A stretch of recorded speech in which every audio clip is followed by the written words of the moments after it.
All right. What's up, everybody? Welcome to the show. It is Ringside Report. I'm Dave Simon. There with me is Freddie Garcia. What's up, my dude? How you doing, man? I'm good, man. We don't have AJ with us tonight. He's got some technical issues that he's working through on his side. Everything's okay. AJ's okay. But he's got some things going on. What? Why are you defending him right now?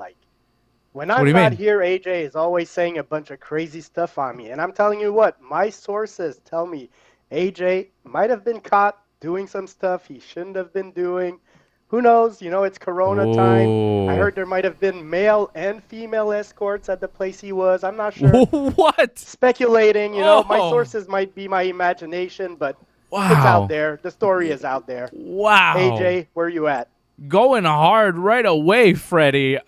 I mean, it is true. Revenge of the Fred. Yeah, when you are not here, AJ, he's like, oh, Fred's at a strip club in Trois-Rivières, and he's doing this, and he's doing that.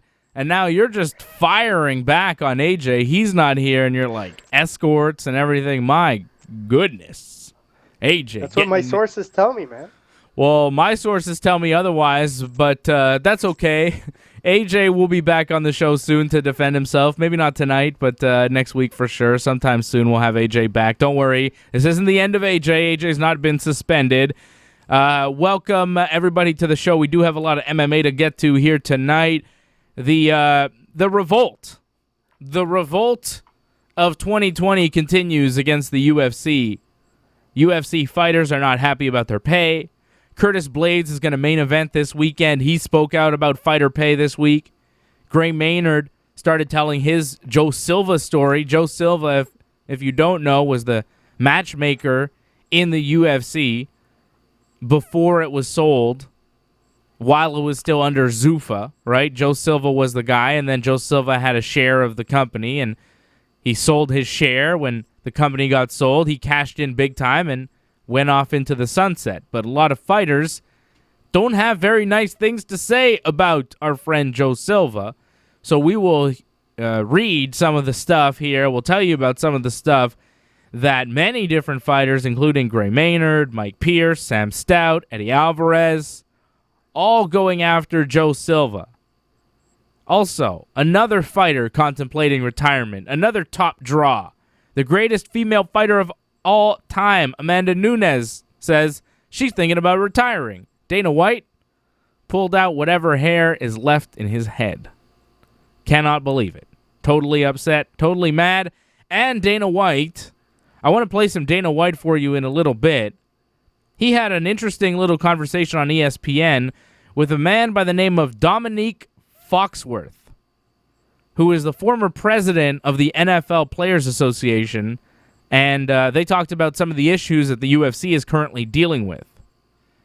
And we will talk about those issues here. Say it again? Also a former NFL player. Okay. I'm not a football guy. You're more of the general sports people. You know the sports. You listen to the Le Batard guy. I like Dominique. He's a good, yeah? He's entertaining. He seemed very smart, and he definitely pinned Dana White into a corner.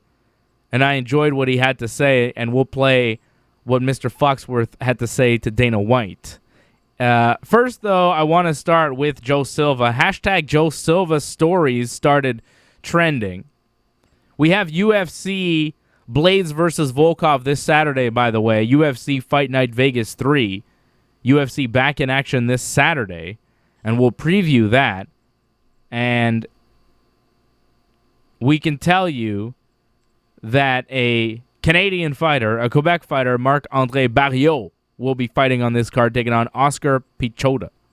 I don't know too much about Oscar, but I know Marc-André Barriault is one bad man, and he's going to be on this card, so I'm excited for that on the prelims. Blades and Volkov in the main event. Some good fights on this one. We'll get to it in a bit. We'll also tell you about what happened last week in the UFC. First, though, Freddie, Joe Silva. Okay? Joe Silva was the matchmaker of the UFC, and it seems like he had some unsavory business practices, right? And Joe Silva. I would say he just seemed like a prick. I'm sorry. Yeah, he seemed like a dick. I don't right? know about the business practices, but he seemed like a dick. Okay. Let me relay a story to you about Hector Lombard. Okay? Might have missed that one. Here's a Hector Lombard story. Hector Lombard was on the 4th fight of his 8-fight UFC contract. Okay? He stood to make $205,000 to show and $75,000 to win. But Joe Silva said he was able to convince Lombard to fight for less than half of that, $100,000 flat, in exchange for not being cut by the promotion. So he told him, look, Hector, we'll keep you around. We're not going to cut you. Even if you lose this fight, we're not going to cut you. You'll make $100,000 for this fight. Half, less than half. This guy could have walked away with $280,000 for a win, but he walked away with $100,000 because Joe Silva told him, "Oh, we'll keep you around if you take less than half for this fight." And that's just, the tip of the iceberg. Mike Pierce. Here's a good one. How about Matt Pena? Matt Pena, who was a boxing coach for Tim Sylvia. Okay? Tim Sylvia, former UFC heavyweight champion. I remember one time in Sacramento, he, Joe Silva, was so pissed that Tim defended against Monson. In the morning on the way to the airport, he told Tim, "Your job is to entertain." I look at Tim and Joe, and then I said, "Tim, your job is to win. You're the champ." He was so pissed at me. A lot of stories like that are coming out about Joe Silva. John Fitch. We had just renegotiated a new contract, and Joe was pissed I was getting a pay bump. I only had one loss to GSP at the time. Joe said, "Fine, you'll get this number, but as soon as you lose, we're going to cut you and sign you back for half as much." What's this guy's problem? I don't know. I can't, I usually like to play devil's advocate, but I'm not going to play devil's advocate right now. Not until Joe Silva at least, responds, because from all these stories, that's not a beautiful picture that's being painted of him right now. Like I say, it's not, you say, bad business practice or whatever.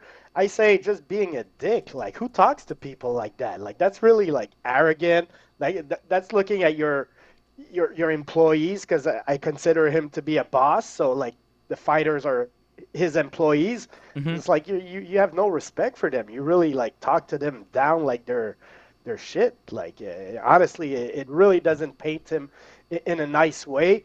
And somebody probably needs to respond to this. These are pretty bad allegations. To Dana White. If I'm the UFC, if I'm the UFC, I don't want my company to be painted in such a way. Even if it's true, usually people like to hide those stuff. So I'm interested to see how people are going to respond to that. What is Sean Shelby like to deal with as a fighter? For real, off the record, what's it really like to deal with these matchmakers that the UFC puts in there? What's it really like? Because we're only hearing stories about Joe Silva now because Joe Silva's not in power anymore and he can't ruin your career anymore. Gray Maynard responded to a tweet here. Let me see if I can pull this up for you. This is a good one.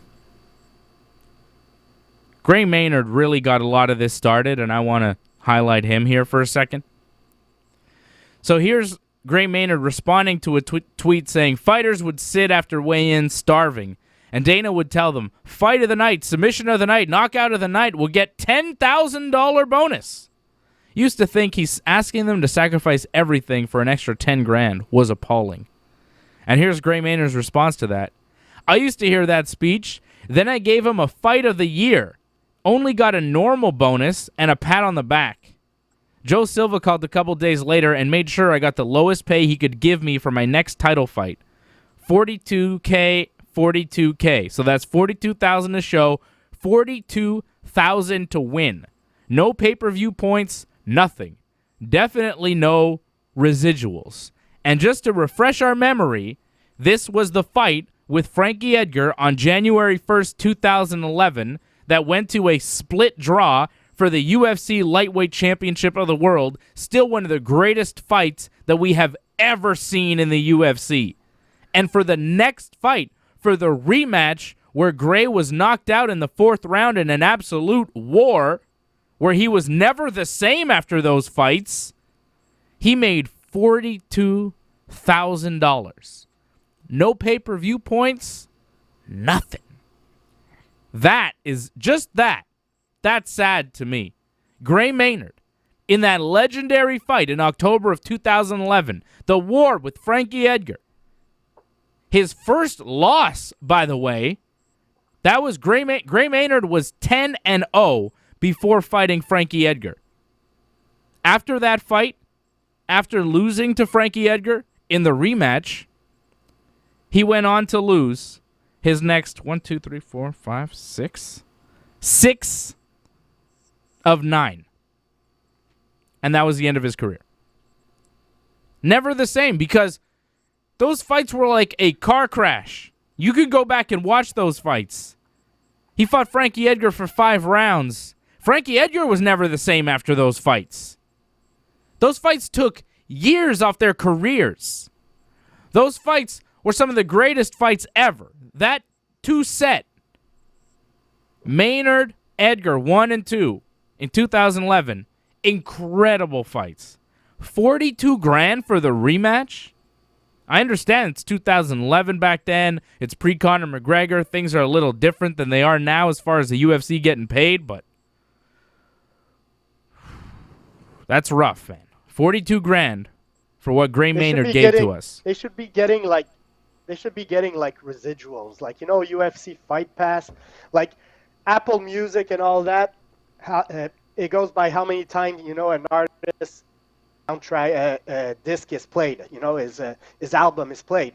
So it should be the same way for UFC Fight Pass. Like, if they should get some type of residual or something. It's sad. Look, 42,000. I completely agree, especially the rematch, because the first one, which was the second fight, I think, between the two, because they fought 3 times.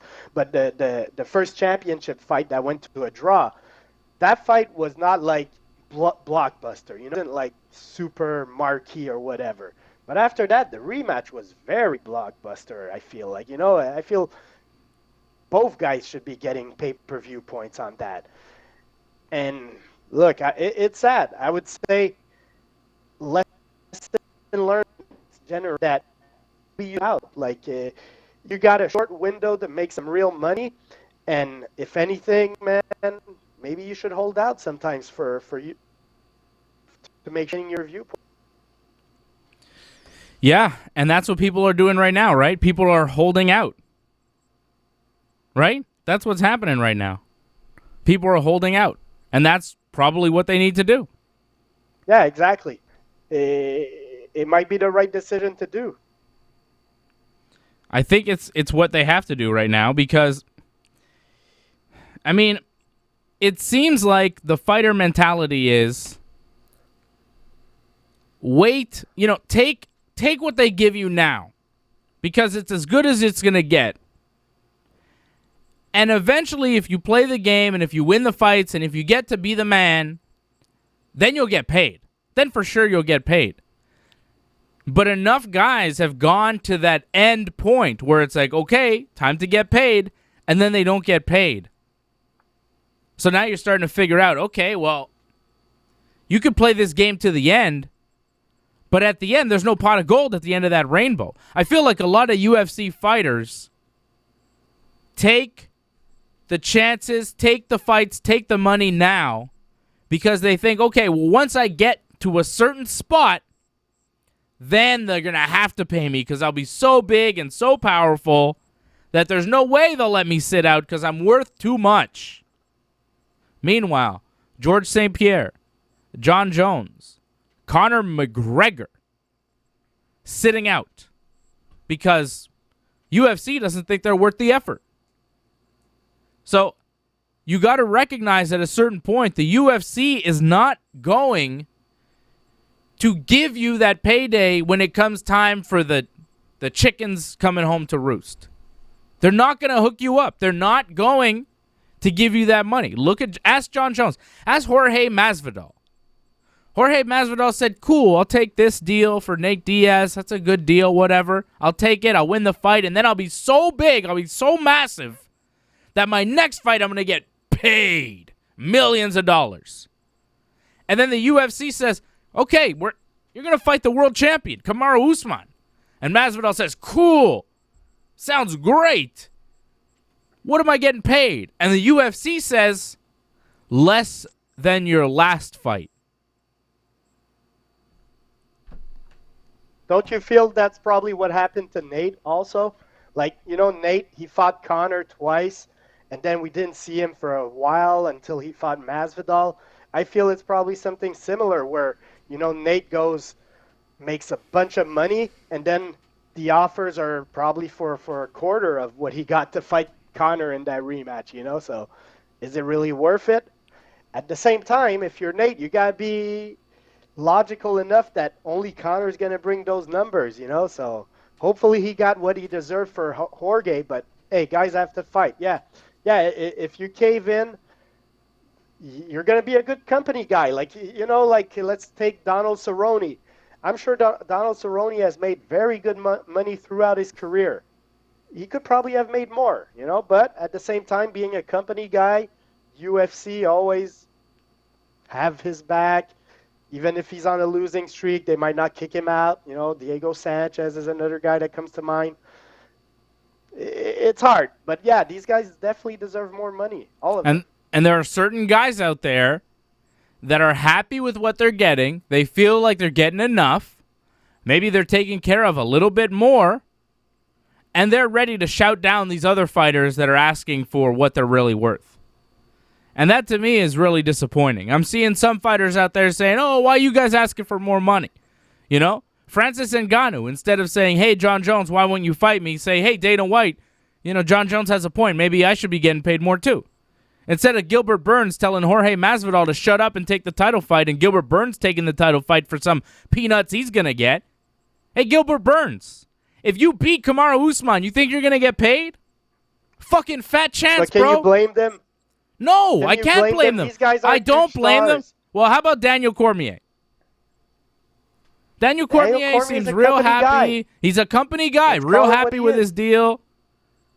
He's getting his money on commentary. For ESPN work. Yeah, sure. So he shuts his mouth, got a future after. So he's like, I don't know what the problem is. I got a great deal.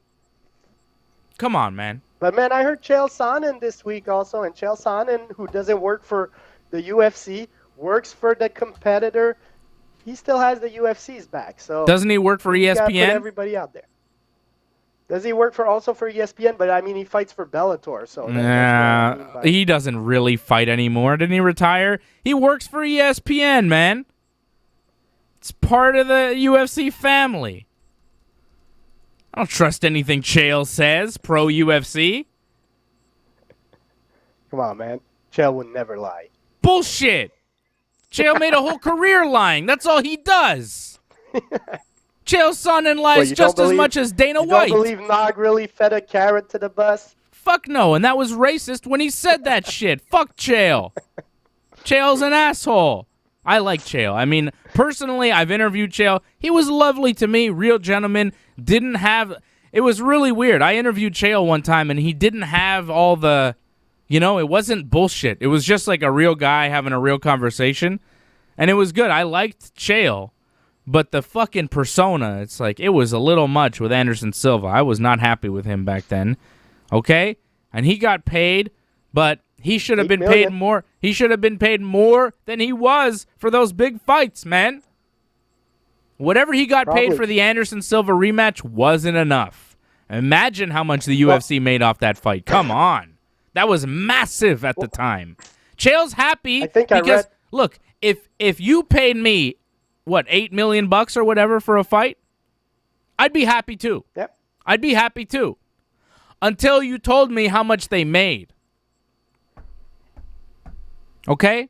Well, that's when you start to question. It's like, okay, some of these guys are happy because they're getting $2-3 million a fight, and yeah, you rack up 4 or 5 fights, and you're super rich. You're rich beyond your wildest dreams, and you're happy because the UFC allowed that to happen. Great. How about looking at what everybody else, how about what Dana's taken home in a year? How about what fucking Joe Silva made when they sold the company?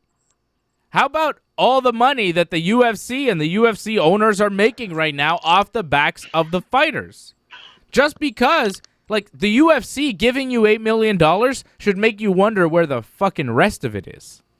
It's like, oh, they're giving me $8 million. That's suspicious. They must have made a shit ton off this. Don't trust the UFC. They haven't given you a reason to trust them.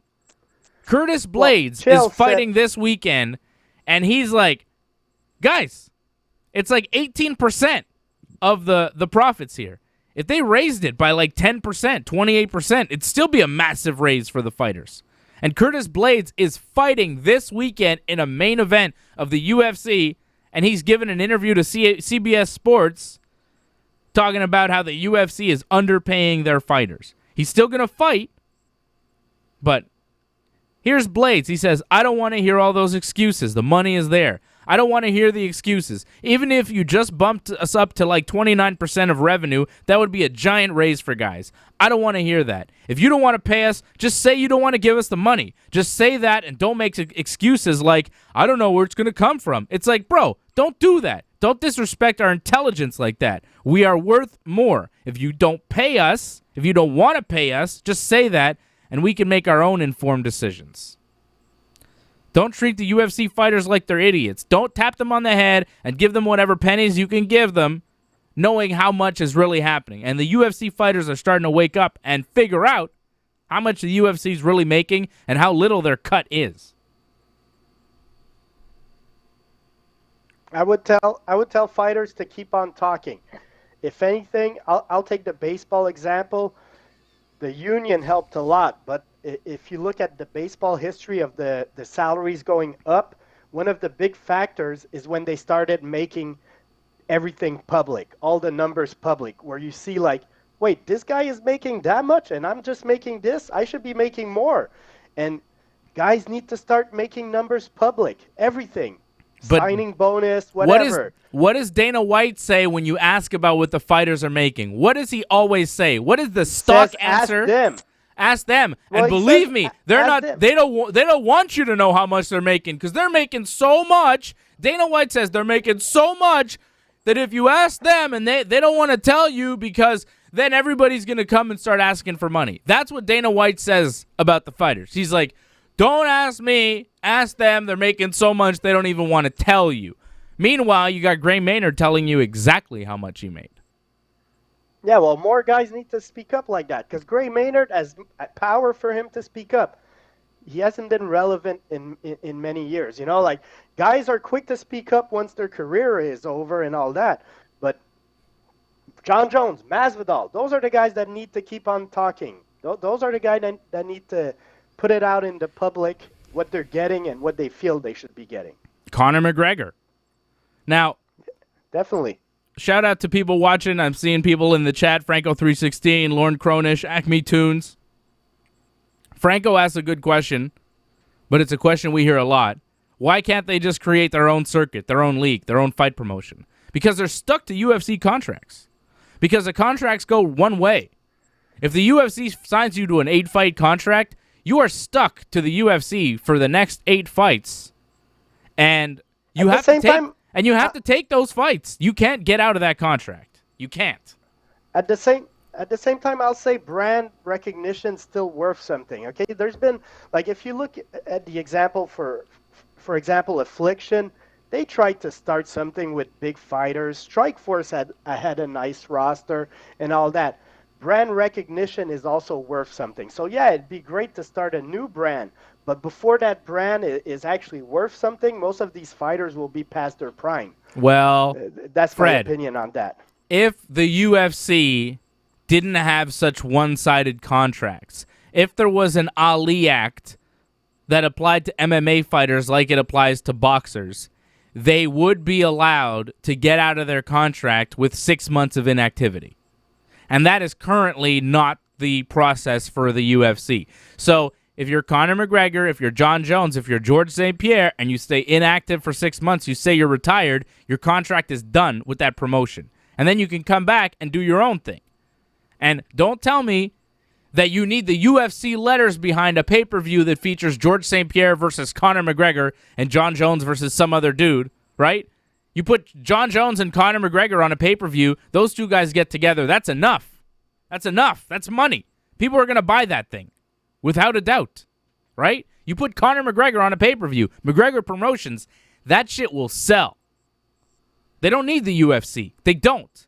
And that's why the UFC keeps them locked down when they become big stars. Because when they become massive stars, that's when they need to be controlled. And if the UFC had contracts where the fighters could opt out, well, then when they did become massive stars, they'd go in and start their own promotions and do it themselves and cut the UFC out entirely. They don't really need the UFC, except the UFC's created this business model where they're necessary for what's going on because they have all the fighters under contract and because you're stuck to their contract for the rest of your life. And that's ridiculous. Like, the UFC contracts need to change. They need to change. But a fighter signing an opening deal with the UFC, his first contract with the UFC, he's going to take what you give him. You're getting the shot at the big 10 time. 10, supposedly. You're going to take what you get, right? Or 20 and 20, I'm not sure. I think it's 10 and 10.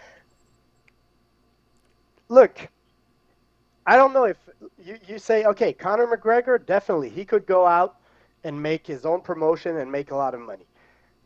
John Jones, I'll say maybe. Other than that, I'm not sure who's able, like, who has enough star power to start their own promotion. Yeah, probably, but again, GSP could sell out the Bell Center against anybody. If the UFC controls, like, all the potential opponents, you're not in a much better place. You're in, like, boxing where fights are not getting made. So, yeah, I agree. These guys should be getting more money, definitely. That's definitely something that needs to be better. I'll go back to the example of baseball. Guys need to challenge those contracts and hopefully be able to get out of it. Guys like Curt Flood in the 60s, they challenged it. It cost them many years of their career. After that, many teams didn't want to sign these guys. You know, like, guys that are gonna fight the UFC on this, they're probably gonna be, like, tainted, where the UFC is gonna hold a grudge and things. But there's going to have to be some people that are ready to do that fight. If you're not, you know nobody what? does it, it's never going to change. John Jones, as much bullshit as he has done out of the octagon, he may be remembered as the hero that changed the game. He may be remembered as the greatest of all time and the hero that changed the game. John Jones may be remembered as an Ali-type figure for mixed martial arts. As crazy as that sounds, John Jones could be a game changer because he said, you know, if my sitting out the rest of my career means it gets better for the fighters after me, then so be it, and I'll do it. And for a man like John Jones to be willing to do that, to be willing to stick his entire career out on the line, to sit out, that's massive, man. Like, how many pro athletes would do that, make that kind of move?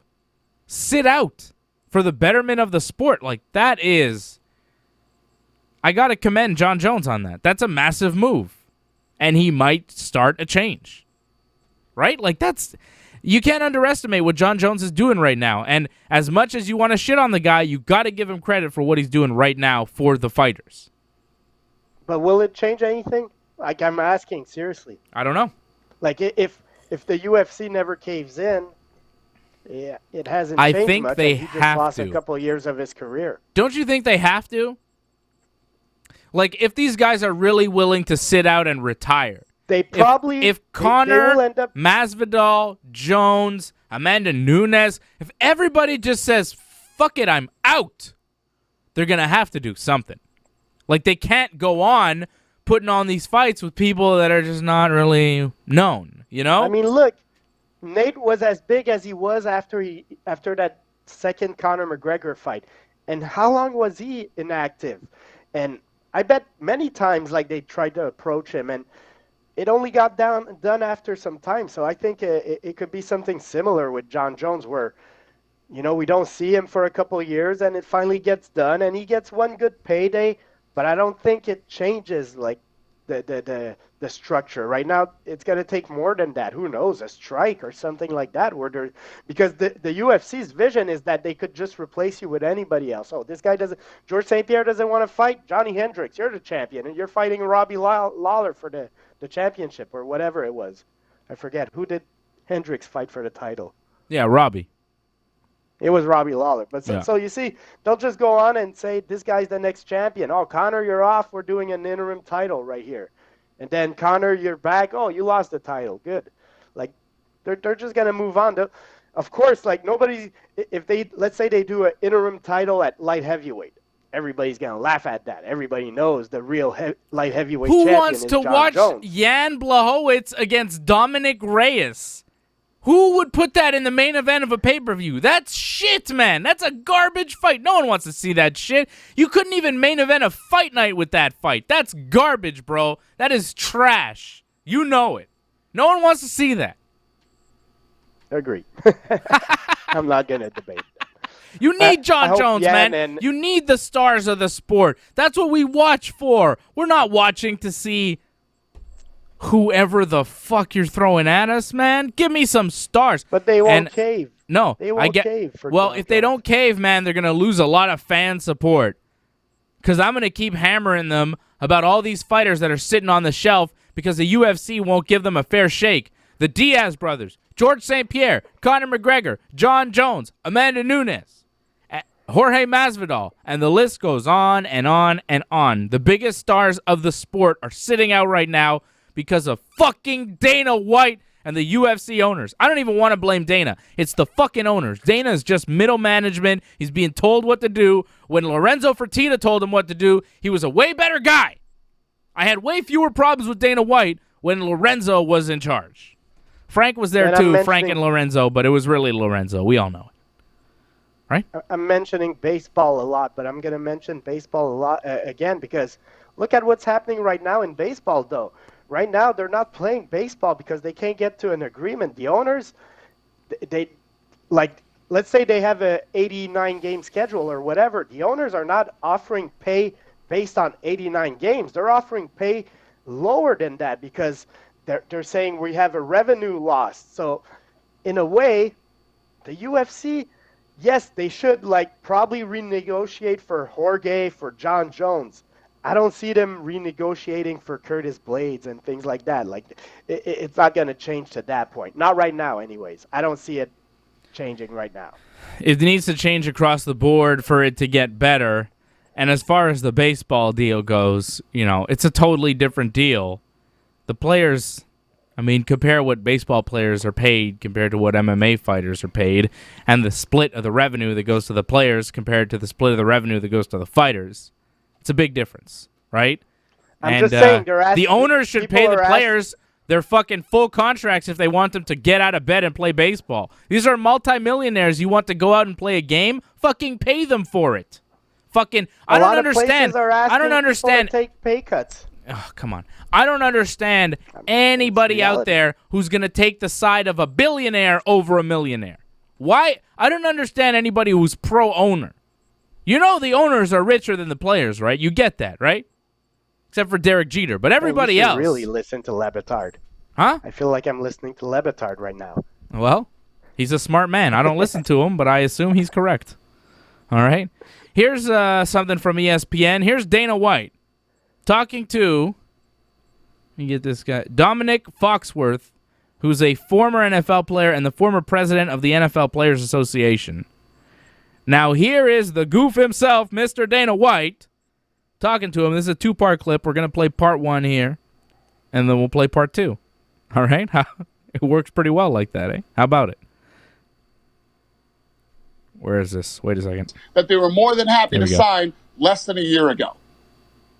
Yeah, I think the Masvidal and Jones are interesting cases that I think you'll probably explain away, but my history in labor unions and sports in particular kind of makes me a little biased on this particular side. But if it were just those two guys, then I feel like I could get on board and understand your explanation, and I obviously understand how businesses work, but there's a long history of issues with the labor in UFC not feeling that they are getting just payment or the treatment that they deserve. So can you speak to the long history rather than the specific individuals?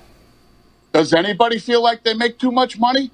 Nobody does. These guys just listen. If we were talking about a thing where, these guys had old contracts from 3 years ago, and it's like, come on, that was 3 years ago that I did this deal. It's real.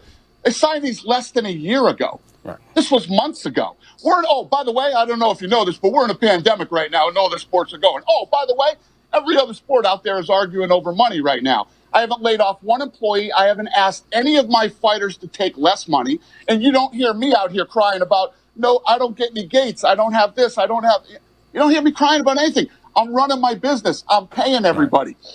And right now, if you think it's easy to be a business owner right now, here and today, you are right out of your mind, okay? Because there's never been a harder time to do business than right now. Guess what? I'm pulling it off. Well, you can't say you're not crying anymore. You just said it's a hard time for business owners. But Yeah, see, right there, just nails him. That was fantastic. He's like, oh, I'm not crying about it. Do you know how hard it is to run a business? And that's Dana White to a T, man, talking out of both sides of his mouth. Classic Dana right there. And continues here, Dominic Foxworth continues here with Dana White. It's really good stuff, man. He's just nailing Dana. Let's see a little more of this. I do think that it's important to understand that crying? I was just explaining. That's not me crying. I was just explaining to you. The point I'm making is, all right, the leverage is different. So, saying that they just signed contracts doesn't speak to the leverage that they have in negotiation. Just because they signed contracts doesn't necessarily mean that the contracts are fair. I'm not informed enough to know whether contracts are fair or not, but I understand that when there's a track record of a number of athletes over a period of time having an issue with someone or a company, then that seems like a group that needs unionization in order to have the leverage to get the things that they want. I know Molly has a question for you, but that wasn't a question. I was just kind of making a point. Oh, no. I want you again. Welcome to the fight business, my friend. And so right now we're in a pandemic and all this stuff is going on. Do you see me we just signed a contract 8 months ago. You see me saying, oh, no, this is going on and that's going on. I have to pay you less money. Let's talk. No, I'm paying them exactly the same amount of money no matter what's going on. In the history of this company, I've never asked the fighter to go backwards ever. I mean, that you could argue that suggests that maybe they weren't making enough if their pay is not an issue. But I'm not saying that you're having trouble. Okay, that's just too good. That's fucking fantastic. He's like, well, Dana, if you haven't cut anybody, okay, and everybody's getting paid exactly the same, and you're not getting any live gates, and it's so hard to run a business, how are you able to fucking keep paying everybody their full salary? How is that? Maybe you're fucking underpaying everybody, Dana. When every business has to cut costs, your business continues to go on. WWE fired a ton of people, right? Tons of people. When the pandemic hit, WWE's like, well, pal, we don't have people in the stands. We're going to fire a bunch of people. Everybody got mad. I was like, well, they always do spring cleaning, and, it is what it is. Dana White hasn't fired anybody, and he's talking about it as a point of pride, and that's good. However, this man, Dominic Foxworth, making a tremendous point about, well, maybe you're underpaying your guys then, Dana, because if the revenues aren't the same and you're not hurting, what's happening? What's really happening? And I won't argue there. I won't argue. I completely agree that they're underpaid. The only thing I'm saying is that right now, in this climate, I don't see it changing. That's my prediction. I want all these fighters to make way more money. I hope they make all a lot of money, retire rich, and all that. I'm just saying, in the current climate, I don't see the UFC renegotiating contracts with pretty much anybody. Yeah, maybe they'll make an exception for Conor. Maybe they'll make an exception for John Jones. I'm not even sure they'll make an exception for Jorge. Maybe, but probably Nate Diaz, they won't renegotiate with Nate right now. It's whatever you have, your deal. That's what it is. And that's it. And that's all you get. Whatever your deal is, that's what you get. Take it or leave it. And the issue with the UFC contract is, as long as they offer you a fight every 6 months, you're good. Even if it's a bullshit offer, right? Even if it's a bullshit offer. Like if you offer Nate Diaz to fight, somebody that Nate Diaz and nobody else has ever heard of for whatever 40 and 40 or whatever his contract is, he's not going to take it. That's why Nate Diaz fought Conor McGregor, beat Conor McGregor, and then said, cool, now pay me. And the UFC was stuck because Conor wanted to fight Nate again, and Conor was their golden boy, so they had to pay Nate, right? So then Nate got paid.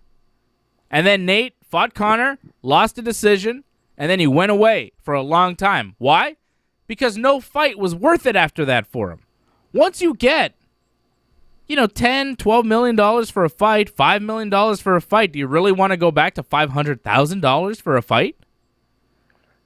Like, it doesn't make sense to me. Like, if you tell me tomorrow that, I'm going to get paid $5 million for the show, and then you want me to come back next week and give me $5 for the show, I'm going to say, well, what happened to that $5 million, man?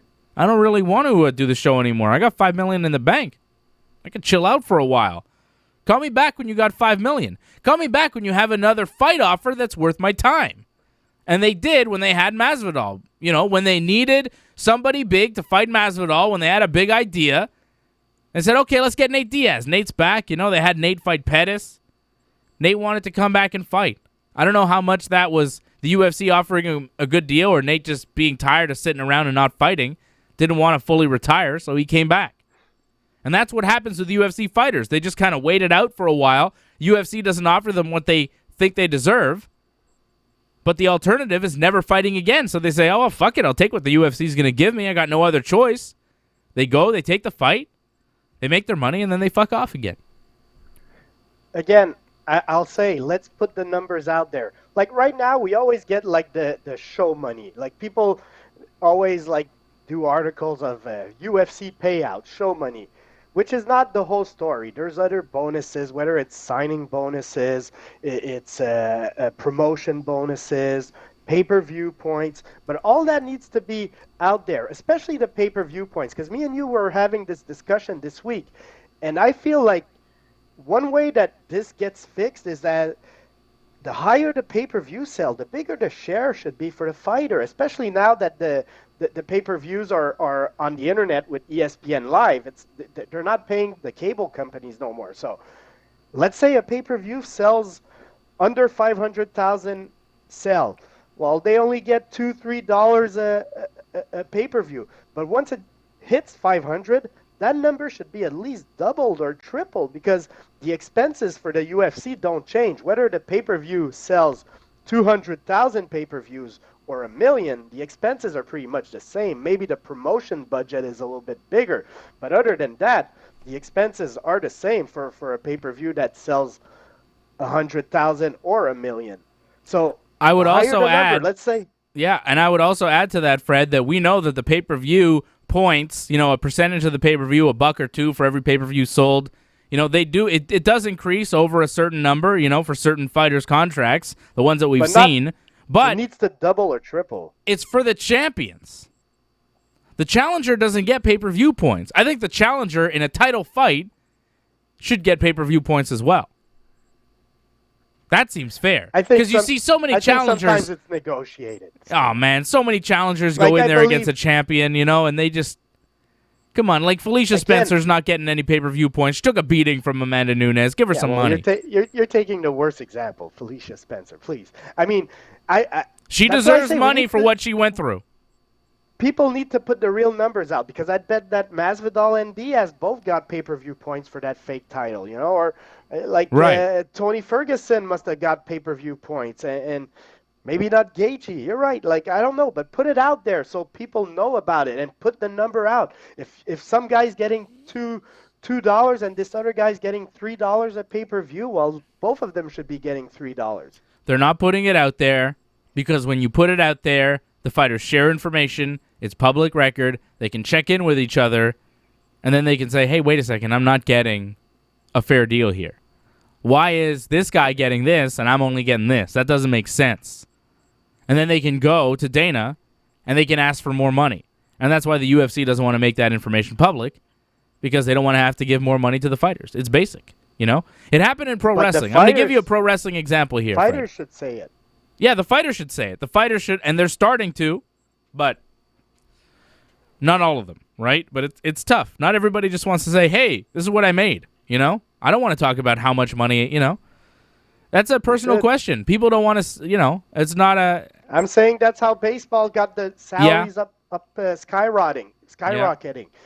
That's one of the biggest factors was when the numbers were out to the public. Like, if there's no bidding war, if there's no, like, it's sort of a challenge. You're prideful. You're like, hey, I'm better than this guy. I need to be paid better than this guy. You tell your agent, like, I'm not signing for under than whatever this guy's making. Yeah. I'll give you a pro wrestling example here, Fred, of how it can work to your advantage. The Click. You know, you've heard of The Click, right? Shawn Michaels and his team of guys, right? Back in the late 90s, Triple H and Kevin Nash and Scott Hall and Sean Weltman. They were a group of wrestlers, exactly, that all kind of hung out together. They rode together. They hung out together. They tried to work with each other all the time. And they also exchanged information about what they were getting paid. And at that time in the wrestling business, guys didn't do that. Guys didn't say in the car, hey, I got this for this tonight. What did you get? But they started doing that. And that gave them power with Vince McMahon, because then they could go to Vince and say, well, Sean got this, and how come I only got that? Razor Ramon deserves more money. And then Razor Ramon got more money. And they always got paid, and they always got the best deal. And Kevin Nash and Scott Hall, they left the company to get big money because they were smart businessmen. And they were able to kind of share information and get the best deal and beat the promoter every time. And, you know, Kevin Nash and Scott Hall made a killing beating the promoters in WCW. I can tell you stories for days of shit that they pulled that made them more money. You ever hear of favored nations clause? You know what that is? Favored nations means, so at the time, Sting, the wrestler, was making the most money in WCW. He had the most money. Kevin Nash wanted to get Sting money. He wanted to get the exact same money as Sting, who was the highest paid wrestler at the time. And he put in a favored nations clause in his contract, which said that, which means if somebody else comes in and gets signed to a bigger contract than what I'm currently getting paid, then I get bumped up to that, whatever they get. I'm always top paid no matter what. If somebody else comes in and then you start paying them more than you're paying me, well, then you have to pay me what you're paying them. Favored nations. He had that put into his contract. You imagine a UFC fighter getting favored nations? Like if John Jones comes in and says, I want favored nations in my contract. UFC says, well, what? Yeah, whatever Conor gets, I want. Imagine that. That's not going to happen, right? That's not going to happen. Like, the only place I've heard that happen is college football. Nick Saban has in his contract that he's the highest paid college football coach out there. So whenever somebody gets a new contract, he gets $1 more than that person. Whatever. Is Nick Saban the greatest college football coach of all time?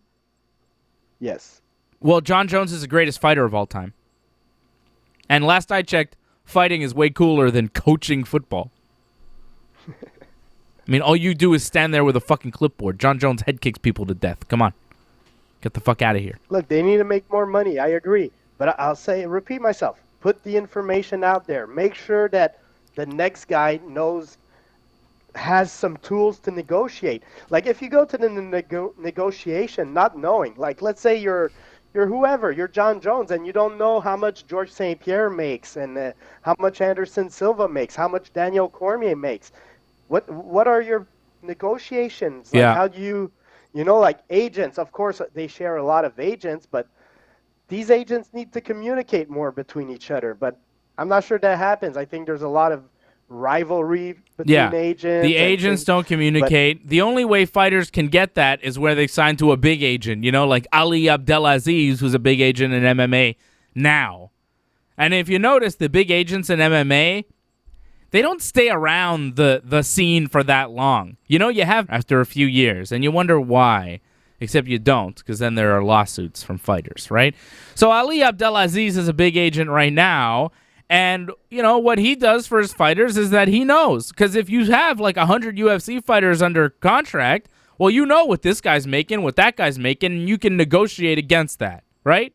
So there is an element of that if you sign to a big agent, but who knows what's really happening? Who knows how that really goes? Scott Boras, like he just wants his next guy to be the highest paid. He doesn't care. Bryce Harper, you got to sign the highest contract possible. I think Garrett Cole also is with him. You get. Yeah. Like, I don't care. I just want the next contract to be the biggest one. Because they get their cut, man. It's all about their cut, which that's fine, and they're fighting for the players, and I'm. That's how MMA agents should do it. I agree with that. Has to be bigger. Yes, but it doesn't always work like that in the UFC. It's really tough. They cut you after a loss, and then you're never heard from again. These things happen, man. It's a tough sport. It's a very tough sport. And right now, the fighters are starting to stand up. John Jones is standing up. Conor McGregor's standing up. Amanda Nunes is saying, she told a TV show in Brazil, she's like, look, there's nothing else to be done right now. I've done everything. Right, though. I can retire. She's 100% right. There's nobody else to fight. She's beat them all. There's nothing appealing. She's the champ, 145 and 135 pounds. There's no big fights out there. And I'm sure the UFC is not going to offer her big money to fight whatever person they have next who's unknown. Like all the big money fights, all the big name fights, been there, done that. Cyborg, Ronda, Holly Holm. She's done it all. She's beat them all. So Dana White, not too happy about that, but apparently Amanda Nunes could be done. So the UFC would be without their women's featherweight and bantamweight champion. They don't have their light heavyweight champion. Their bantamweight and flyweight champion retired, right? Henry Cejudo disappeared. They're losing a lot of big names and a lot of their champions. And I don't think we've seen the end of it. Because as time goes on, more fighters are speaking out. That's why I think something is actually going to come of this. Because as time goes on, there are more and more stories coming out. The Joe Silva stuff came out. More fighters are unhappy. More fighters are sitting out. And the more time that Conor McGregor stays retired, the more time that John Jones stays away, the more time that Jorge Masvidal stays away, the more you wonder, are they ever going to come back? And that's serious business. Conor McGregor, like, you really think Conor McGregor is done right now? Come on, man. There's a lot more fighting to do for this guy. There's a lot more money to make. There's a lot left on the table if this guy walks away. There's a lot left on the table if John Jones walks away. There was a lot left on the table when Nick Diaz walked away. There's still more with Nate Diaz. There's still more you could do with George St. Pierre. And that's what offends me as a fight fan, as a guy who likes to see the greatest fighters fight. Because of contract bullshit, we're not getting to see that. That's really disappointing to me. That's what I am bothered by the most, is that because of the UFC and the way they do business, we're missing out on some great fights and some great fighters that we will never see because the UFC is saying, yeah, they're not worth it. It sucks, man. It's unfortunate. Look, I completely agree. I want to see all these guys fighting. I'm just saying, I don't think it's gonna change. Like if I had a magic thing there, I'd say like, hey, John Jones, you're fighting in 2 months, GSP in 3 months, and it's not gonna happen, unfortunately. I just don't see the UFC opening up these contracts right now, and in some cases, probably ever. Like they're gonna hold people to their contract, unfortunately. I want to see them get it done. That's all I could say. Like, come on, Dana, we want to see John Jones fighting Francis Ngannou. I want to see Jorge Masvidal fighting whoever. I would love to see that. I would love to see the big fights still happen. But the way the UFC is now, you don't have mega fights. You don't have mega cards anymore. You were at UFC 100, right? Yep. Now, that was one of the biggest cards in the history of the UFC. Brock Lesnar fought Frank Mir in the main event. George St. Pierre was the co-main event against Thiago Alves. Could you imagine the UFC putting their 2 top pay-per-view draws on one card today? Could you imagine a Conor McGregor-John Jones super card? The UFC wouldn't do that. They don't do that type of shit anymore. It's not fan-friendly like it used to be. What? They won't split Conor, that's for sure. Like, Conor is his own pay-per-view. Conor, like, I don't have it in front of me, but I would bet most of the recent Conor McGregor pay-per-view, the co-main event was probably, a good fight, but nothing like really that sells, because Conor sells on himself. Whereas these big cards that you talk about, like, yeah, in the past they would do it. UFC 100 was an exception. UFC 200 had a lot of big fights, but a lot of them got canceled also. You're right. The UFC just doesn't put these big cards no more. It's the way the business is these days. It's not as fun as it used to be. The UFC is nowhere near as fun as it used to be. Did you even watch the fights last weekend? I watched our man Charles Jourdain fight, but I don't know, Same man. thing here. Anything else? I watched Jourdain. I left it on after that, but I was racing in my game after. I played my racing game. Yeah. But yeah, I paid attention for Charles Jourdain. He had a nice fight, man. My first thing when I saw the fight starting was like, oh, I feel like Feely's a little bigger, thicker. That might be an issue. And I think that played a role. Jourdain had a very exciting fight. I think he made some fans because he has a style that's fun, a style that the UFC is probably going to appreciate. And, like, if he puts in a couple of wins, he'll have a spot in the UFC for a while. But at the same time, my first thing that I was wondering is, can he go down maybe to 135? Because I felt he looked smaller than Feely. I felt like Feely was thicker, and Feely is the one that got all the takedowns, and those things matter, especially once it's a judging decision. So, good performance, like some very nice kicks. Even Feely said that Jourdain hurt him with those kicks. So, a lot of props for Jourdain. He's already back in Montreal. I saw a clip of him on Facebook, I think it was, where he has to quarantine, but he doesn't seem like he's injured or anything. So, hopefully he's back soon, and hopefully he wins, man, because he's an exciting fighter. Yeah, he's really talented. That fight was close, man. It was a close one. A split decision loss for Jourdain. The first round was definitely his. When he dropped him with that punch in the first round, I was like, oh my goodness, here we go. Here's the knockout finish we're looking for. But Feely's really tough, man. He was able to scramble and get back to his feet and survive there. But it was a good first round for Jourdain. The second and third round, I don't know, man. They were close. They were really close. It was close. AJ's I know. Not able to pay his bail. I don't know. Let's see.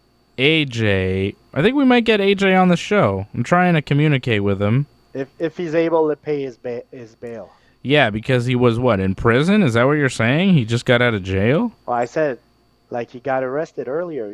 I said there might have been multiple male and female escorts, and that's just the story I heard.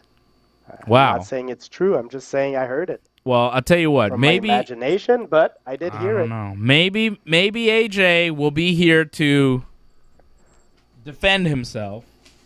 Now, I know he wanted to talk about... It all started with a Manscaped thing, I think. Like, AJ started doing the manscaping, and then a lot of ideas started to come through his mind, and one thing led to another, and here we are. AJ's not here.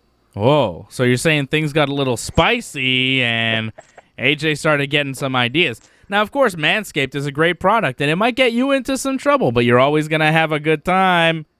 You might get into a little spicy trouble, but you're going to have some fun. Now, you want to stay Manscaped. You want to stay clean. You want to stay fresh. It's hot, man. It's summertime.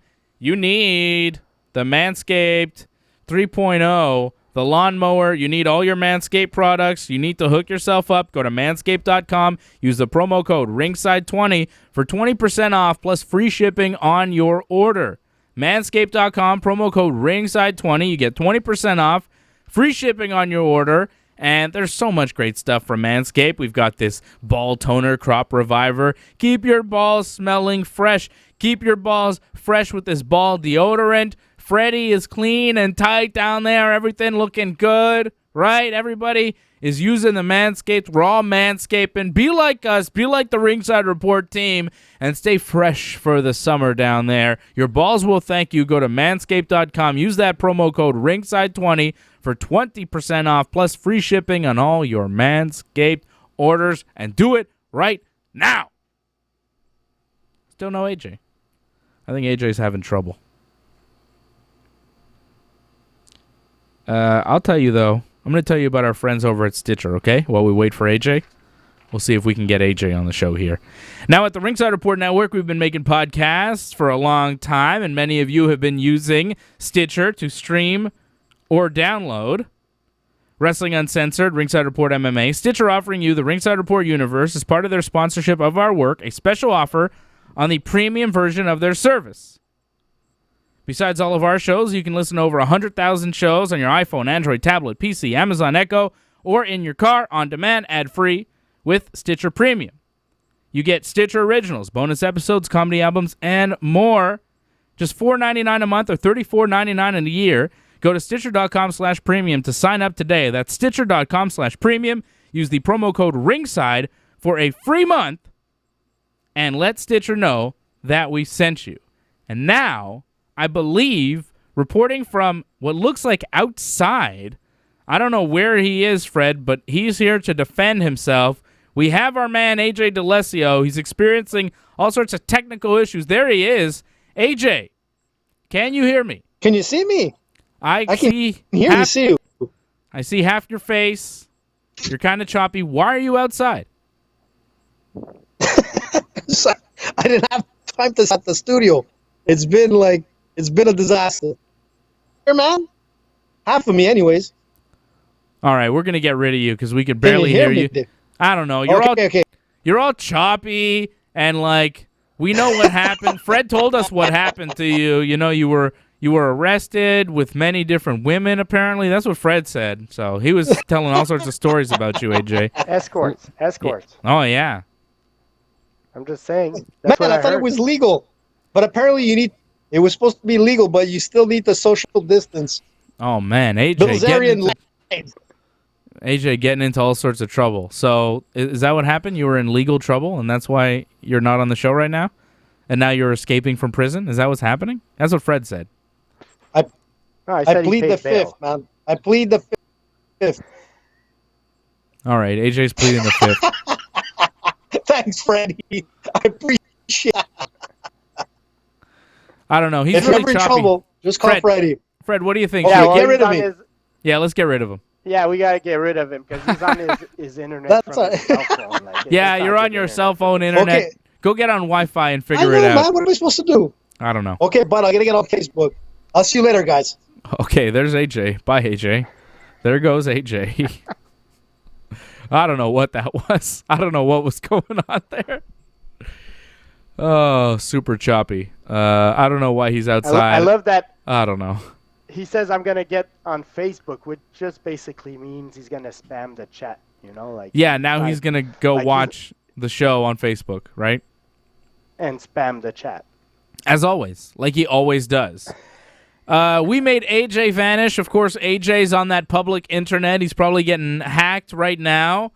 But if he had a great VPN like IPVanish, he would never, ever get hacked. You got to go to vpn.ringsidereport.net. That's vpn.ringsidereport.net. Sign up to IPVanish right now. And right now, through June 30th, IPVanish offering a permanent discount, 59% off for life, just $5 a month for a secure VPN. Do not get hacked. Stay protected when you're on the internet. If you're using public Wi-Fi, stores are opening up, places are opening up, malls are opening up. And if you are out there using that public Wi-Fi on your phone, your tablet, your laptop, you need a VPN, you need IPVanish, vpn.ringsidereport.net. Sign up now. Fred, things are opening back up, man. But gyms, I think gyms where you, like, have machines, like cardio machines and weight machines and stuff like that, those are opening up, what, Friday or something? Is it tomorrow? Yeah, the 22nd, I think. something like that. Oh, Isn't that's it the Monday. 22nd? That's Monday. Yeah. But martial some arts gyms are gyms. opening, but martial arts gym are being left behind. It's really a shame. I got my buddy from Magog who has his jiu-jitsu school there. He's trying to do some outdoors training, like where you basically do some drills alone outside, but it's not the same thing for martial arts people, man. We need this contact. And like he said in a recent blog post, and I completely agree, is look, we're opening things like churches where the vulnerable are going, and we're not opening up martial arts gym. Come on, man. Most martial artists are in decent shape. Unfortunately, there has been some death in the martial art community, but most people in the martial arts like that train are in good shape and are not the vulnerable. Like they're not the one that are the most at risk. So why just keep those closed? Like, let's open them up. And a lot of these business are going to go down, and I feel sad for some of these people, man. I've seen a couple of them already go down, and it's extremely sad, man. A lot of these people put in years of their life into this, and it's just being evaporated really quickly because the bills, they come in, and the rent keeps coming in, and the revenues, they're not in. That's it. And they're starting to open some things back up but not other things, and I'm not really understanding why. I've heard that they're going to start opening up like possibly movie theaters and stuff like that, and the distance, it used to be 2 meters, but now you can be 1.5 meters away from people. They're opening up restaurants but not bars. Like, it doesn't fully make sense, that the things that they're opening and not opening. And for me, if I could sit near a total stranger, how come I can't go do jiu-jitsu with my friends? It doesn't really make a lot of sense to me. Fred, are we going to admit to what we did this week? Of course, I rolled this week. But you know what? So did I. Let's just keep on this. Not with each other. We didn't roll with each other, though, Fred. Although, if we're going to open up a bubble, like, we should be in each other's bubble. Come over here. I got mats. Yeah, you got mats at your place? Let's do it, baby. I'm not saying, like... the gyms should be full, like 80 people in a small class. I'm just saying, let's start reopening them. Right now, I'm rolling with like the same 2-3 people. That's my bubble. We don't live together. It's underground. Rat me out. And don't rat them out. Snitches get stitches. Snitch. Yeah. Nah, I don't give stitches to anybody. But at some point, man, training is part of a healthy lifestyle, and nobody's going to convince me otherwise, man. I've put on some weight the last 3 months. I don't feel as good. I'm a pretty joyful person, period. But I mean, when you train, man, it just puts positive in your head, man. It just it feels good, man. You need to train, man. Yeah. And that's a part of a healthy lifestyle. That's it. And I've missed it so much. I haven't done jiu-jitsu in so long. But I had my brother over, and we did some jiu-jitsu today because, fuck, man. And I finally feel like myself again. I feel like a normal me, I needed to cinch something in. You know what I mean? It feels good to get a front headlock. It feels good to, fight off a mount. You know what I'm saying? It feels good to do jiu-jitsu again. It feels good to get that fight back in you. It feels good to get moving again. I don't know, man. I think it's more unhealthy for me to be sitting around not doing anything than it is for me to be doing jiu-jitsu with my brother. And I don't even know if it's legal, man. Like, I'm not sure what the rules are. I don't understand. Like, was I allowed to have my brother over? Because there's a bubble, right? You're allowed to open a bubble and have certain people in your bubble. But are you allowed to touch those people? I don't understand. You're not supposed to, I think. You're not supposed to? But... No. I don't understand the difference between sitting 2 meters from somebody when there's a risk, indoors, and then just, smacking them around. I don't know, man. I'm gonna bring sex in the discussion. Ooh. Which I saw. I hope I didn't get fooled by the internet, but I think it was real. You I did. Saw like this, you did. I saw this this screenshot from TVA, which was like a local thing, and they were saying like if you're thinking of dating, you should be wearing a mask. And I'm like, in my head, like, if I'm going to put my privates in somebody else's privates, how is the mask really going to help me? Condom, doggy style. I'm just saying. All right? I just solved your problem for you. All right? Condom, face the wall. Right? Smart. Like, who wants to go on a date with a mask? That's awful. I don't know how you have facial cues. I don't understand. I'm very thankful during this time that I'm fully partnered up with a family at home and I don't have to be alone or looking for people or dating at this time. I think it would be super weird. Super weird. But I think 3 different families are allowed to kind of be in the same space and maybe come within 2 meters of each other, right? Isn't that the deal? I thought I was allowed to fight my brother now. I didn't know I wasn't fully allowed.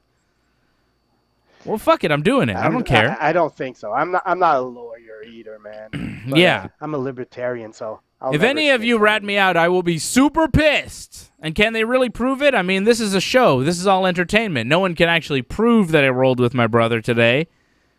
Nobody can actually prove that I had Matt set up. We might be liars. We might be fully lying. No one can prove it. But I definitely didn't do, like, I was going to post a video being like, back to jiu-jitsu on my Instagram or something. But then I was like, I don't know if this is legal. I probably shouldn't, you know? I fucking don't know what the rules are. I posted a picture on Facebook, but we got our 1.5 meters. I saw the picture. That picture looked real safe. So. I know. That picture, it's like, well, they're just sitting at a distance on a mat. It doesn't look like they've done any jiu-jitsu together. But you did. See, you posted a picture, but you didn't really show what was going on. It was smart. Or I might be lying right now. Who knows? Yeah. That's the fucking thing, man. The rules are so unclear, I don't know what to follow, so I'm just making my own rules at this point. When I go to a store, I wear a mask. But if my brother comes over, I'm putting him in a headlock. Sorry. It's confusing, Fred. It's a confusing time. Should we talk about... the next sponsorship, clothing sponsor for the UFC? You see this? Dana White said that the next sponsor, Reebok, the Reebok deal ends at the end of the year, right? End of 2020, Reebok is over. And there were a lot of different rumors. Some people said Adidas was going to take over. Adidas owns Reebok. I think that would have been really cool because Adidas makes really nice stuff as opposed to Reebok that doesn't make nice stuff. Like, who goes and buys Reebok shit? You know? Nobody. Unless you're doing CrossFit. Those are the only people that buy Reebok. Not even fight fans buy Reebok, right? So Dana White says that Nike, Under Armour, and Venom are potential clothing sponsors for the UFC going forward. Nike, okay, cool. Under Armour, all right, not as cool. Venom, way less cool. What's Venom? I know what Venom is. It's that snake thing, right? Yeah. Venom is the option if the 2 other ones don't pan out, I would believe. Because there's no way they got, like, I don't know. Venom is a little bit big, but they're nowhere near the size of Under Armour or Nike. Like, Nike and Under Armour have so much money. Like, I wouldn't be surprised it's Under Armour because Under Armour has a lot of money behind it, and they like to throw it at people. So maybe to make a splash, they would outbid Nike. But you're telling me Venom could outbid Nike? This is Venom. That's not possible.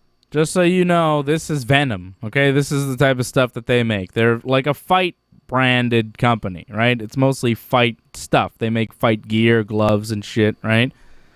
But I don't know. Venom? I was like, really? Venom? Nike would be cool. I mean, Nike and Under Armour are big brands. They have their own stores. You ever been to a Venom store? No, because they don't exist. I thought that was weird. I was like, Venom? What? Nike UFC stuff would be cool. Hopefully the fighters get a bigger cut next time. I'm looking forward to the Reebok deal being over and seeing what kind of deal the fighters get next year. Right? When this Reebok deal is over, I'm going to be real curious as to what the UFC does next. But I wonder how it works. Like, let's say the Reebok deal ends and there's no other deal in place. Do the fighters still get, like, the money they used to get from Reebok? Is it just another loss for them? If the next deal comes in, is it automatically the same numbers they're getting? Like, you see, these are all things fighters should be fighting for right now. Put their voices out there. Yep. Because it's coming. And the fighters need to be aware of it because it's coming at the end of the year. Derek Lewis is going to fight Alexei Oleinik on August 8th for the UFC. Chris Weidman still fighting. Apparently he's going to be taking on Omari Akhmedov on that card as well. All right.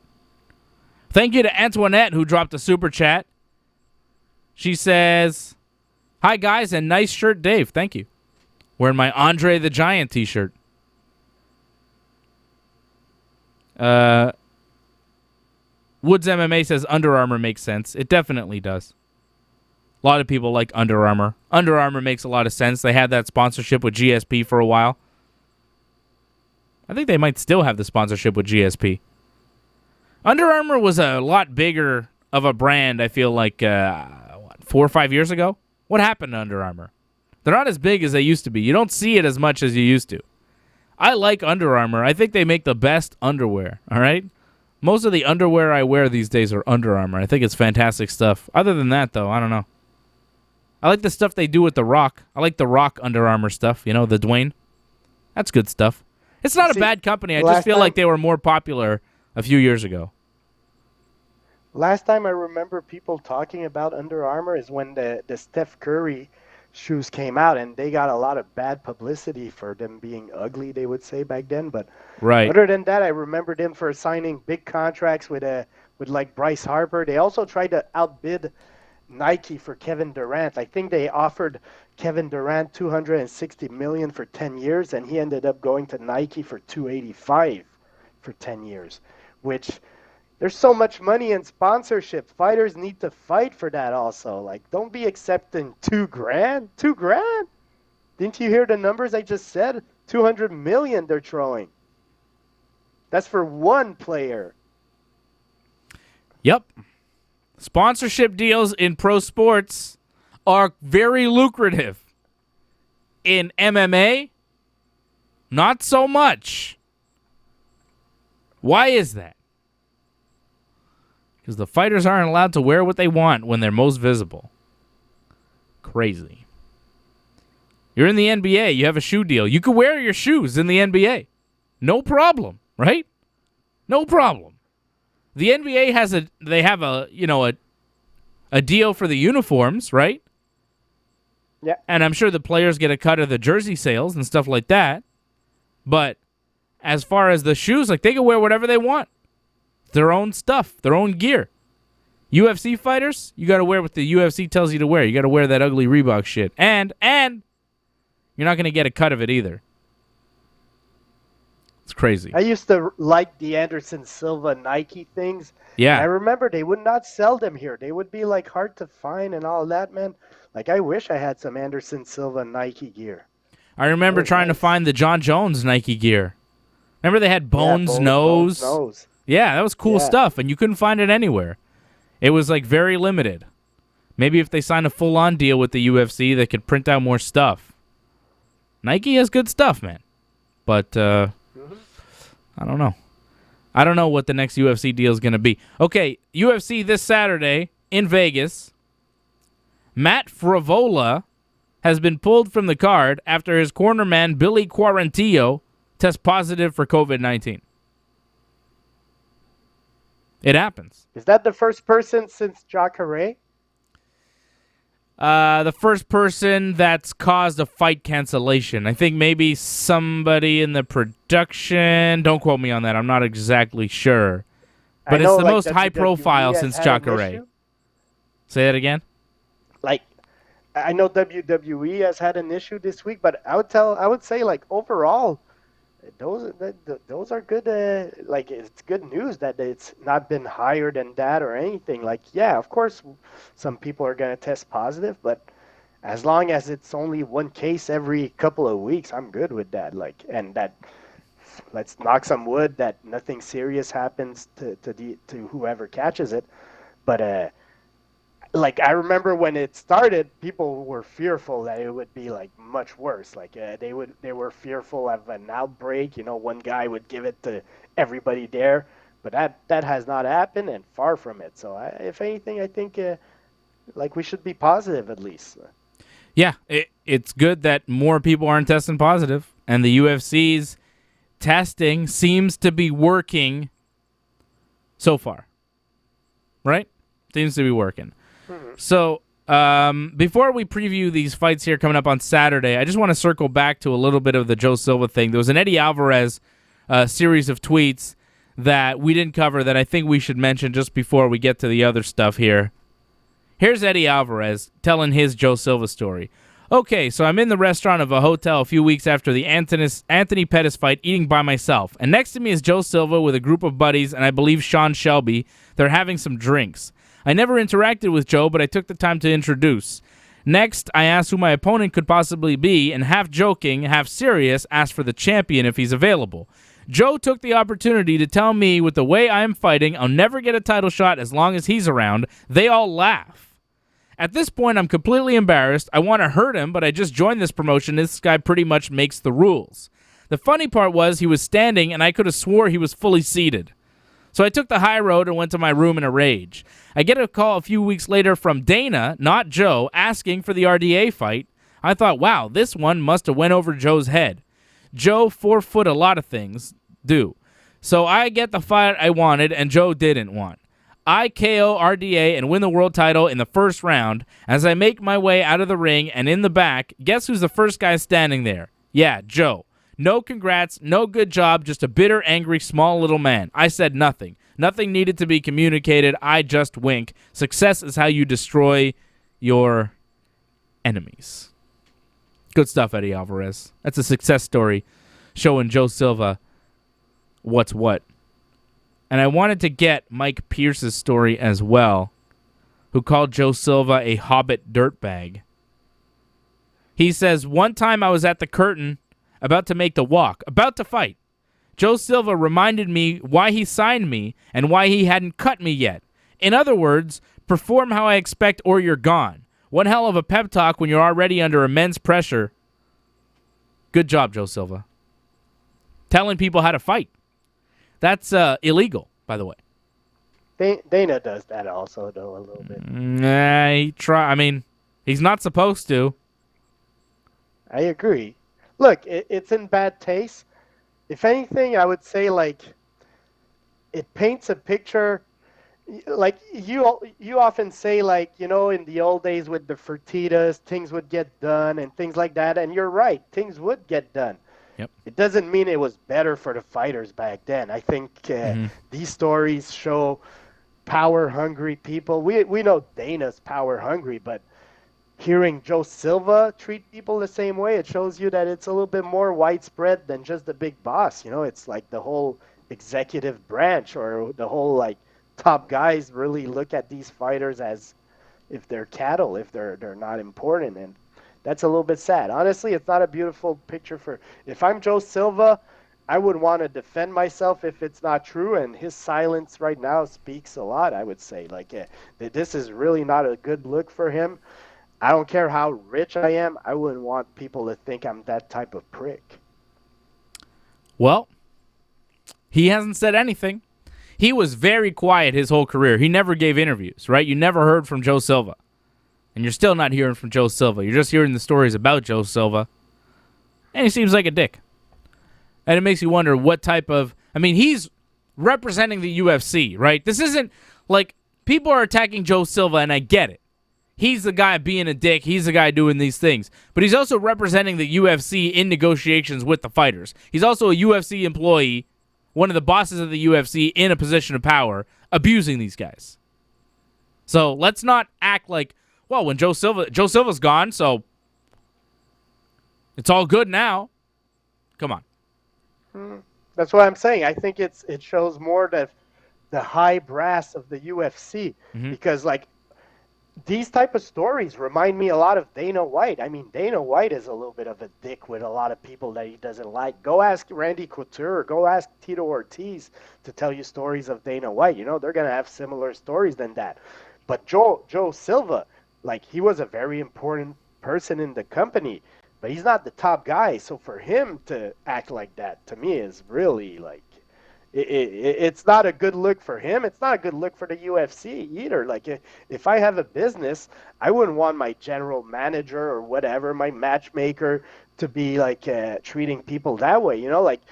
I'm sure similar stories might have happened in wrestling where whoever's in charge of something mistreats people. But that's not a good look for your company. You know, that's just not a good look.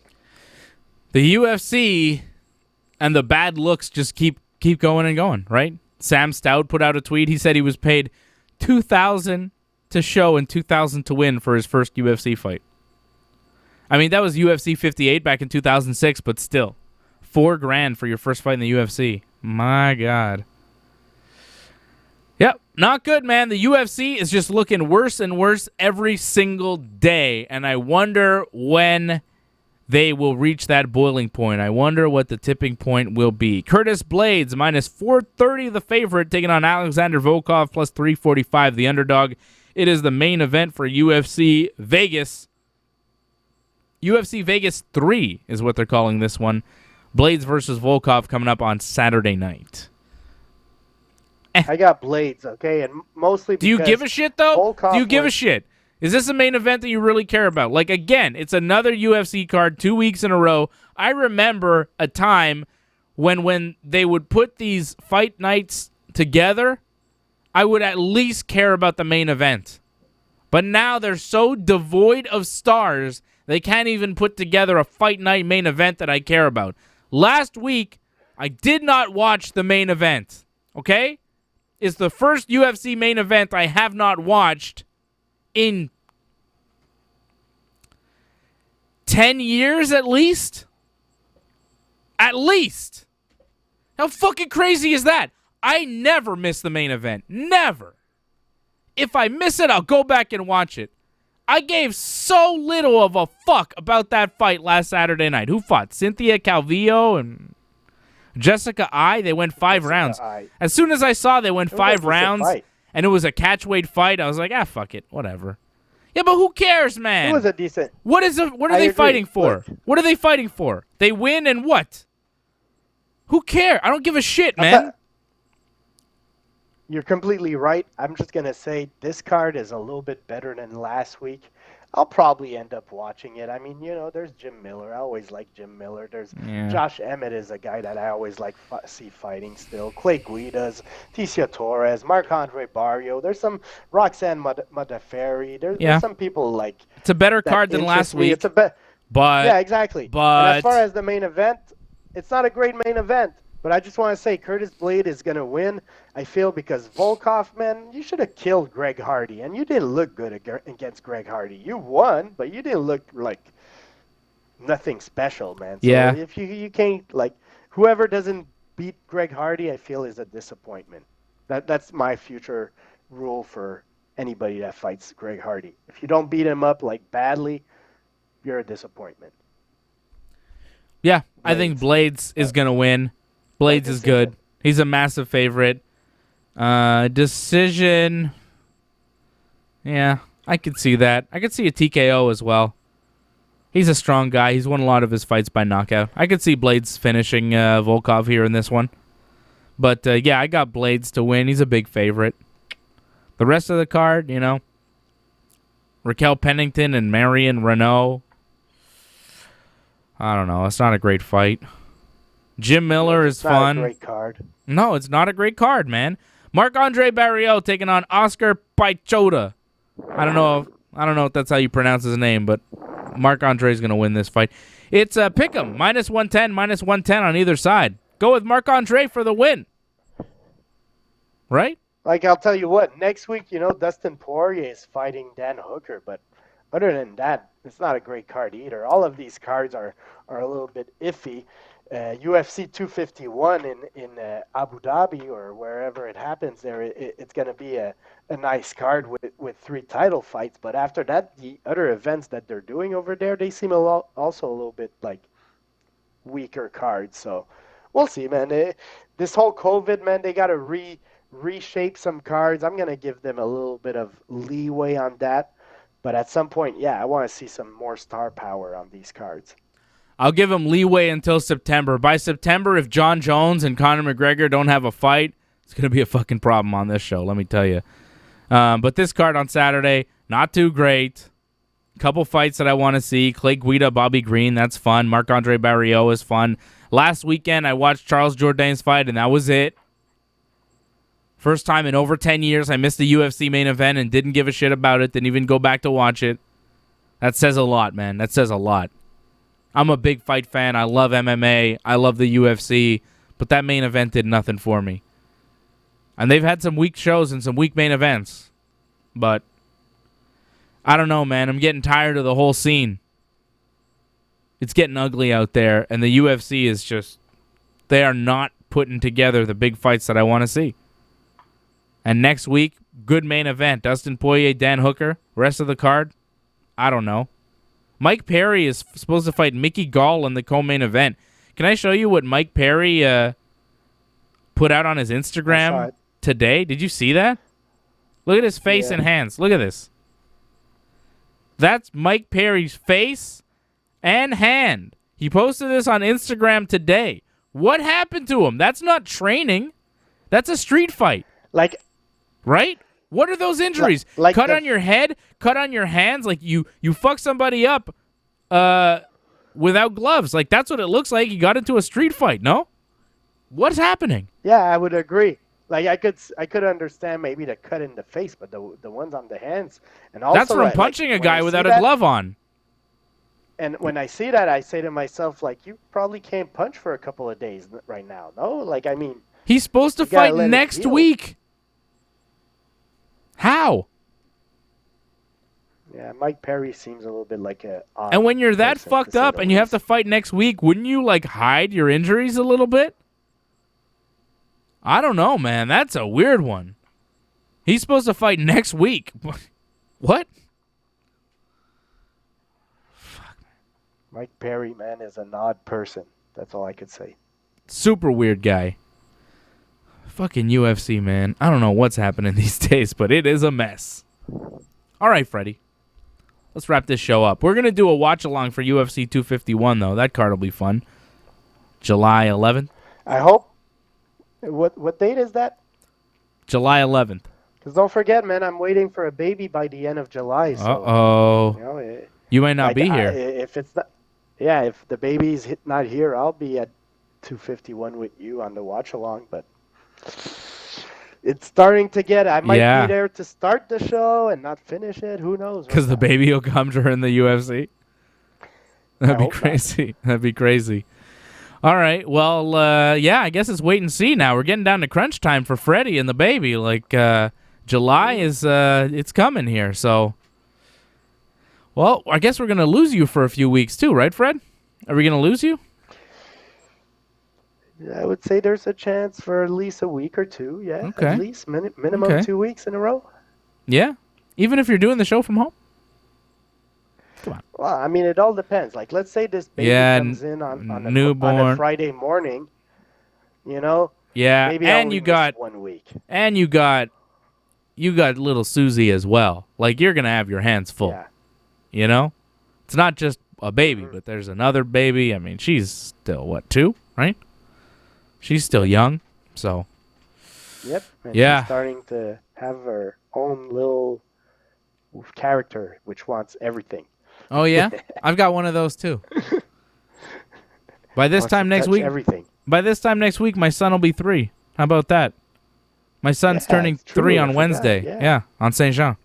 Pretty awesome. 3-year-old little Zevi. What a guy! He made several appearances on our. WWE Backlash watch-along on Sunday. I don't know if you caught that, Freddie. I was there at the end. Okay. I got there like Street Profits and whoever there. I got there in that middle of the fight, which was kind of weird and boring. It was bad. Yeah, it was not good. And I just want to, like, wrestling is made to be live, but also I read that, like, the Randy Orton Edge fight, it's done in multiple takes, and that bothers me. You know, what they got, like a little clipboard, action, cut, redo it. Like, that bothers me, man. Yeah. That bothers me. It was a very good match, but the fact that it wasn't live, the fact that it was edited, does take away from it. Because wrestling is supposed to be live, one shot. If you fuck up, oh well, you can't just redo it, right? So exactly. I agree with that. Like, they could give the guy a break, and, you know, he's back full cardio to do the second part of the match or whatever. Like, I don't know. I just don't like it. Like, part of a good wrestler is having a good cardio and being able to go 20, 30, whatever minutes in a row and be action-packed for the whole time. So, I don't know. I don't like it. Yeah, I agree with you 100%. And the pay-per-view wasn't that good either. We had a fun watch-along, though, and you can catch that. There was a fart heard around the world. I guess you missed that earlier on in the show. My brother farted, and it was tremendous. Everybody heard it. Johnny heard it. It was a great moment. 28 minutes in. Go watch it. On him? No, it was really him, and it was really powerful. Yeah, it was my first. It was like, Backlash sucked, and he was my first in-studio guest since I allow people in studio, and that's how he treats me. That's how he repays me. I think the corona could be transmitted like that by farts. Yes, man. it can be. Insane, man. Well, if I got corona from his farts, I mean, I probably got corona from his jiu-jitsu too, right? Sweat and so on. So it goes back to my dating thing, man. Don't fart on your dates. If you What? No? Yeah. Just wear a mask. Okay. So watch Johnny North and I tomorrow. We're going to be talking about New Japan Pro Wrestling and some other things going on in the WWE. A little bit of a mixed bag of pro wrestling news. Wrestling Uncensored. We'll do more WWE and AEW stuff. We'll talk about whatever else is going on. Don't forget, this Sunday is Father's Day. So do something nice for your dad, okay? Because your mom does a lot, but your dad does too. So don't forget about him. A.K.A. me, A.K.A. Fred, A.K.A. AJ. Dads. It's Father's Day on Sunday. Don't forget. Thank you to my dad. I love you big time. He's a great dad. Shout out to Fred's dad. Shout out to AJ's dad. Shout out to all the dads out there. Happy Father's Day coming up on Sunday. I used to not give a shit about Father's Day, but now it's very important to me for some reason. I'm kidding. I'm joking around. If my dad's watching, I'm joking around about that. All right? But obviously it's more important when you have kids, right? Because it's like, oh, this is about me now. This is cool. I like this. So, big-time celebration on Father's Day, brother. I'm excited. Okay, and everything else, we love you big time. Happy Father's Day. Happy Saint Jean. Fred, I love you. AJ, wherever you are, I hope that you stay out of the back of the cop car. You know, AJ, always getting into trouble. Stay out of trouble, AJ. All right? Thank you, everybody, for watching. Antoinette says, Happy Father's Day, guys, and to all the single moms who do both. Yeah, for sure. Single moms are fucking heroes, man. That's hard. That is hard. And Freddie, you were a single dad for a while. That's also hard. I got mad respect for any single parent. You know, single moms, single dads out there. By God. Cannot imagine. It's hard enough, tag teaming a child. Two people dealing with a kid. That's difficult. But doing it by yourself, I got so much respect. So definitely shout out to all the single moms and the single dads out there doing it big. Freddie, I love you. I got so much respect for you. But I think the thing that I respect the most about you is that you were a single dad and you did it tremendously. Like, I don't know how you did it. You were young when you did it. You made it through. Your son is a great guy. He's grown up. He's got a good job. He's a solid guy with a good head on his shoulders. You did a fucking good job, Fred. So, big respect to you for being a single dad. That is amazing. You're a great man. All right? Thanks, I love you, Fred. But most of the credit goes to him. Yeah, well. He worked hard. Okay. But yeah, I was there for him. Yeah. Well, shout out to you. Shout out to him. Shout out to everybody. We love you big time. Thank you for watching. This has been Ringside. Oh, don't forget, ringsidereport.net. Go there. Watch Dave and Johnny live tomorrow at 12:45. This has been Ringside Report. Port?